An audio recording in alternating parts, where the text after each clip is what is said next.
এবার সদ্য এনসিপিতে যোগ দেওয়া শিবিরের সাবেক নেতা রাফে সালমান রিফাতের নামে গুরুতর দুর্নীতির অভিযোগ উঠেছে। অন্তর্বর্তী সরকারের আমলে বিদ্যুৎ, জ্বালানি ও খনিজ মন্ত্রণালয়ে তৈরি হয় একটি সিন্ডিকেট, যা কিনা প্রতিষ্ঠানগুলোকে কাজ পাইয়ে দিতে অনিয়মের আশ্রয় নিয়েছে। সেই সিন্ডিকেটের সাথেই নাম জুড়ে গেছে রাফে সালমান রিফাতের। এই বিষয়ে রোববার রাতে সামাজিক যোগাযোগ মাধ্যমে দীর্ঘ এক স্ট্যাটাস দিয়েছেন আল জাজিরার অনুসন্ধানী সাংবাদিক জুলকারনাইন সায়ের, যেখানে তিনি রিফাতের নামে আসা অভিযোগগুলোর প্রমাণ একে একে তুলে ধরেছেন।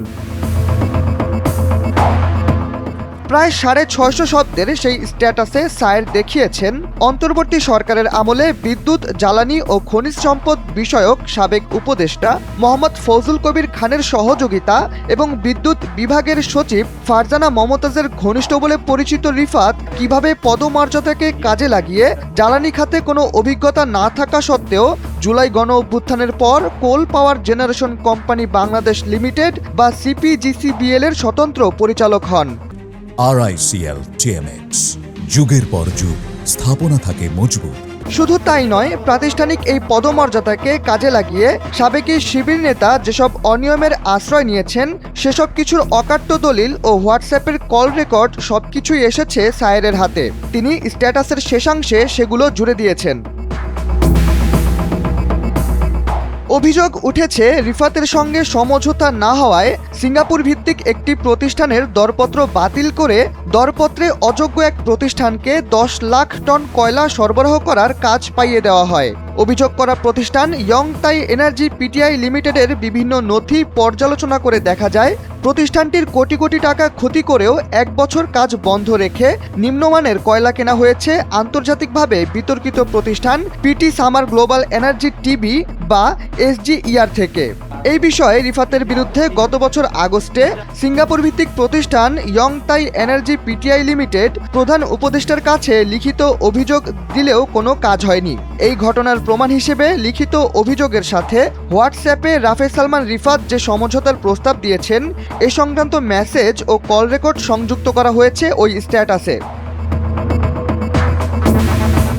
অভিযোগ উঠেছে গত নির্বাচনের মাত্র কয়েকদিন আগে উচ্চ আদালতের রায় উপেক্ষা করে পিটি সাম্বার নামক এক প্রতিষ্ঠান 1 মিলিয়ন টন কয়লা ক্রয়ের চুক্তি করেছে পটুয়াখালীর RNPL 1320 মেগাওয়াট বিদ্যুৎ কেন্দ্র কর্তৃপক্ষ। এর পেছনে রয়েছে সাবেক শিবির নেতার নেতৃত্বাধীন একটি চক্র। অভিযোগে বলা হয় RNPL এর এমডি সেলিম ভুইয়া রাফে সালমান রিফাতের সঙ্গে সমঝোতায় আসতে চাপ দেন। রিফাত টেন্ডার প্রক্রিয়ায় কোনো বৈধ ভূমিকা না থাকা সত্ত্বেও প্রভাব খাটানোর চেষ্টা করেন, যা স্পষ্টত স্বার্থের সংঘাত ও যোগ সাজসের প্রমাণ। এই ঘটনার প্রমাণ হিসেবে প্রতিষ্ঠানটি রাফে সালমান রিফাতের হোয়াটসঅ্যাপে সমঝোতার প্রস্তাবের কল রেকর্ড সহ অভিযোগপত্র সংযুক্ত করেন। তবে এসব অভিযোগের পরও রিফাতের বিরুদ্ধে কোনো ব্যবস্থা নেয়নি সাবেক উপদেষ্টা ফজলুল করিম খান। উল্টো আদালতের রায় না মেনে গোপনে গত ফেব্রুয়ারি মাসে পিটি সাম্বারের সঙ্গে চুক্তি করা হয়। স্ট্যাটাসে সায়ের রিফাতের নামে আসা অনিয়মের প্রমাণগুলো তুলে ধরে যে গুরুত্বপূর্ণ প্রশ্নটি তুলেছেন সেটি হলো, তিনি কিভাবে এই খাতে এত প্রভাবশালী অবস্থানে এলেন। তিনি ঢাকা বিশ্ববিদ্যালয়ের শিবিরের সাবেক নেতা, পরে ইউনাইটেড ইন্টারন্যাশনাল ইউনিভার্সিটিতে ফার্মেসি বিভাগের প্রভাষক হিসেবে যোগ দেন। তবে বিদ্যুৎ খাতে পূর্ব অভিজ্ঞতা না থাকা সত্ত্বেও তাকে সিপিজিসিবিএল এর পরিচালক করা হয়েছিল। অভিযোগ রয়েছে একটি নির্দিষ্ট গোষ্ঠীর প্রতিনিধি হিসেবেই তাকে এই পদে বসানো হয়েছিল। সায়ের লিখেছেন, এইসব বিষয়ে জানতে কিছুদিন আগে আমি সরাসরি রাফে সালমানের সাথে যোগাযোগ করি। তিনি দাবি করেন তৎকালীন অন্তর্বর্তী সরকার তাকে প্রতিনিধি হিসেবেই এই পদে আসীন করেছিল, অন্য কোনো বিশেষ উদ্দেশ্যে নয়। অভিযোগের বিষয়ে জানতে চাইলে রিফাত আরও বলেন, এসব অভিযোগ উদ্দেশ্য প্রণোদিত। তিনি দাবি করেন বিশেষ মহলকে সুবিধা না দেওয়ায় এ সকল অভিযোগ তোলা হচ্ছে। শাহরিয়ার আহমেদ, NPV।